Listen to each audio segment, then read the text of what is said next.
Ito may stock sila dito na black ng Axis.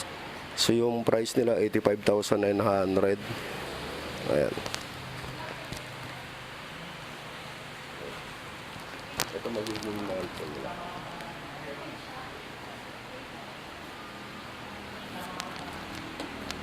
So ito mga pare ko, sa mga naghahanap ng Axis, meron sila dito na black.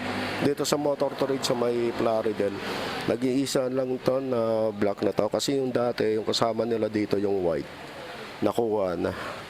Ayan.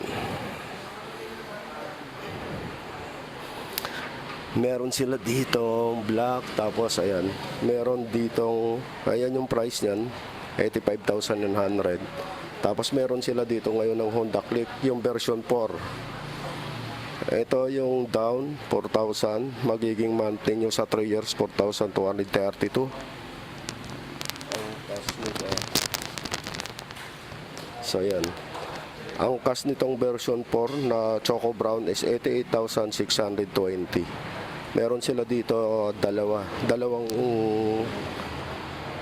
Choco Brown, dalawang brown yung ano niya. Ito yung version 4 ng Honda Click. Makikita nyo dyan, ayan. Nakakumbi brick yan. Napakaganda tong version 4 na ito mga pare ko, ayan. Meron din sila ditong black. Ayan. Ito yun yung riding connect.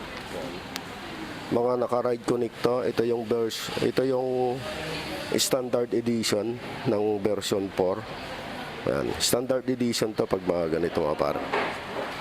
Ang standard edition nila is 83,930. Ayan. Ayan yung stock nila ngayon dito sa Motor Trade, Plaridel branch. Meron din sila dito Giorno. Ito, yung Giorno na green. Bagong release nila ng Giorno. Ayan, bagong kulay. Ayan. So, ang price nila ng Giorno is 104,620,000. Maganda yung kulay Army green.